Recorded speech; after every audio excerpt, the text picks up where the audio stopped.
katika hii shule wewe kama sio sharobenga huwezi kusoma kwenye hii shule, kwa sababu kila mtu ama mwanafunzi anataka kuweza kuonekana sharobenga, kwa wana pesa na nini na mademu kama wote. Sasa wanafunzi katika hii shule walikosea kitu kimoja, na walikuwa hawafahamu kwamba kuna mwanafunzi mpya ambaye alikuwa anakuja, anatokea katika familia ya mtu tajiri sana. Sasa wakati huo kulikuwa kuna mshikaji mwingine ambaye anapenda maisha mazuri, lakini kwao pesa zilikuwa hakuna, na huyu mshikaji anaitwa Evans. Baba yake alikuwa akimwendesha mshikaji mmoja hivi ama kibosile mmoja hivi mwenye pesa zake mjini. Kwa hivyo Evans akamforce baba yake ampeleke pale shule na lile gari la bosi wake aina ya Rolls Royce, ili aweze kuonekana kwamba kwao kuna pesa, ili aweze kupata mademu. Kuna kidemu alikuwa kikifukuzia, kilikuwa kikimchomolea, kwa hivyo alikuwa anataka aweze kukipata. Sasa Leo ambaye yeye ndio kwa matajiri sana, yani kwa kina Leo walikuwa ni matajiri kiasi kwamba kwa pesa walizonazo familia ya kina Leo, yani akifika kwenye ATM tu, hata akipiga chafya bila kuweza kuchomeka kadi, pesa zinatoka.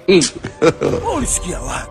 Na wanafunzi wakawa wakimdharau Leo, wanaona huyu jamaa maskini. Sasa wakati huo kuna kibinti kimoja hivi kinaitwa Kisofia aka Kisofi, kawa kikipita hapo, unaambiwa kikikatiza nyoyo za vidume wote hapo zikaanza kupwita. Yani akikutazama tu hivi ni kama anakuita.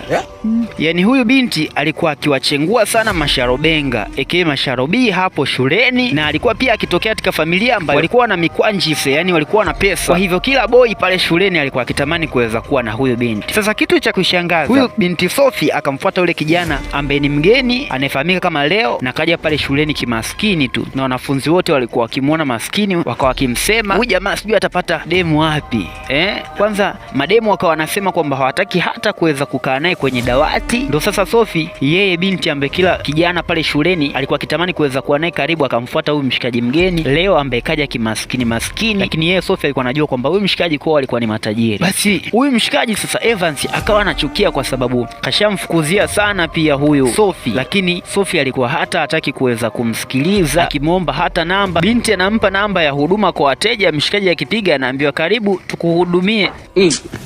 Kwa hivyo Evans akawa amechukia. Sasa hapa siku ya kwanza tu Leo kafika akajikuta amepata adui bila yeye mwenyewe kuweza kujua. Ni kwa sababu tu yule Sophie alitengeneza ukaribu naye. Basi unaambiwa hichi kibinti Kisophie kikamsindikiza Leo mpaka darasani. Alafu pale darasani sasa Leo alipokaa kwenye dawati akawa ameweza kupangwa kukaa na binti ambaye pia ni mzuri mrembo anayefahamika kama Cleo Jensen. Sasa huyu binti ye Evans ndo alikuwa anamfukuzia, alafu binti alikuwa akimchomolea yani. Sasa Evans akachukia kwa sababu kila demu ambaye ye anamtamani aweze kuwa naye ye kakataliwa, lakini huyu mshikaji mgeni tukaja pale tayari kashaweza kukaa na yule Chloe Jensen, akawa na mind sana yani.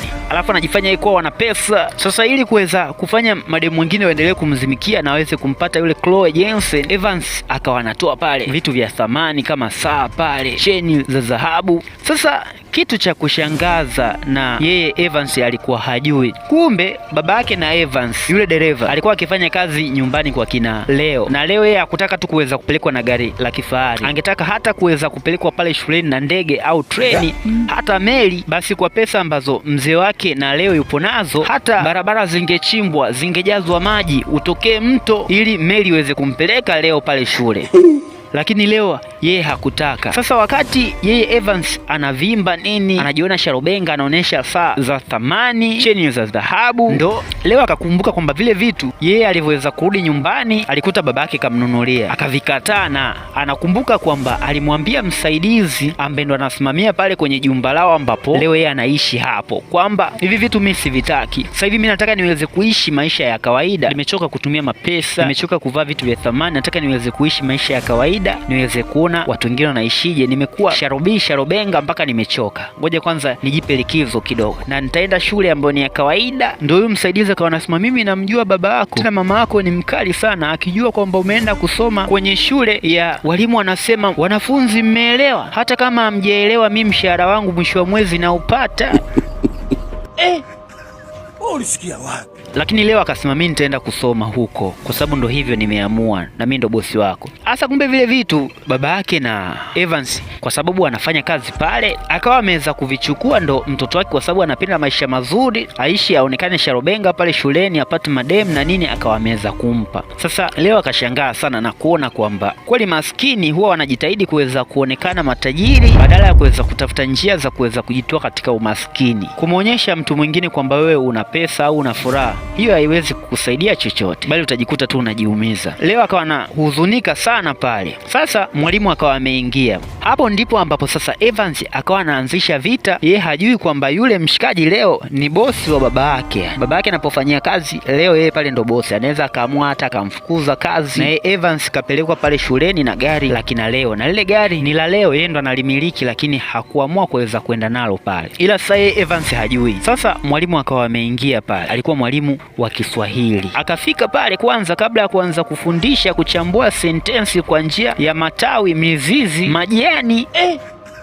akasema kwamba kuna mchango inabidi uweze kufanyika kwa ajili ya kuweza kusaidia watu wenye uhitaji na nini na vitu vingine. Ilikuwa ni kawaida yao kuweza kufanya hivyo pale. Sasa yeye Evans anataka ajionyeshe kwamba ana pesa na nini pale. Mwalimu alivyoingia kwanza akamwambia, mwalimu, mimi nataka niweze kuelewa huu msimu, kwa sababu kwetu kuna pesa, sitaki tena kuweza kufeli. Kwa hivyo nataka yule binti pale aweze kuja kukaa na mimi. Yaani Evans alikuwa anataka Chloe aweze kukaa na yeye, kwa sababu anaona wivu kwamba Chloe kakaa na mshikaji ambaye ni mgeni kaja kimaskini tu. Sasa yeye Evans hajui kwamba Leo sio maskini, yeye Leo ni bosi wa baba yake na Evans. Kwa hivyo mwalimu akamwambia pale Chloe kwamba nenda kakae na Evans, kijana anataka kusoma na kwao kuna pesa, kwa hivyo hatutaki kuweza kumpoteza mwanafunzi kama huyu. Chloe kabida aweze kuinuka akaenda kukaa pale. Hata hivyo kuna kibinti kingine kilikuwa kinajipendekeza, kikiwa kinaamini kwamba eti Evans kwao ana pesa, kikawa kinasema, mimi nataka ndo nije nimfundishe Evans, nimfundishe Kiswahili, mashahiri, hadithi, watoto wa mama nipakulie. Ulisikia wapi? Lakini mshaje kataa. We binti vipi? Cheki miguu yenyewe kaa stiki za Wachina za kulia tambi. Evans akasema mimi nataka kukaa na Chloe. Yaani Evans alikuwa anataka tu aweze kuonyesha ubabe. Sasa ndo michango inapita hapo, mashindano pale darasani, kila mtu anajidai kwamba atatoa pesa, hasa maboys pale, yaani vijana wanataka kuweza kuonyesha mabinti kwamba wako vizuri, sio tu kwamba usharubenga, lakini pia mifuko ina vitambi. Sasa yeye Evans kataja pesa nyingi, akawa anamtumia SMS baba yake pamoja na mama yake, inabidi muweze kuuza hivyo vitu ambavyo mmepewa kama zawadi huko kazini kwenu. Ikiwezekana inabidi muweze kuuza hata kile kiwanja ambacho kipo kule Tabata. We sehemu gani makelele kote, mimi sitaki kukaa huko. Kila baada ya nyumba grocery, kila baada ya nyumba grocery, nyumba ba, nyumba liquor store, grocery bar. Ijumaa hii tutakuwa tunakata kibao sijui kangamoko. Uzeni tu hicho kiwanja, nitumieni pesa sasa hizi. Sasa Leo akasema hawa hawanijui kwamba mimi usharobenga wangu sio tu kwamba ni kuvaa na nini. Mimi sivai nguo yoyote ambaye mtu mwingine anavaa. Mimi ninavaa nguo ambazo zinatengenezwa kutoka mwezini alafu ndo zinaletwa duniani.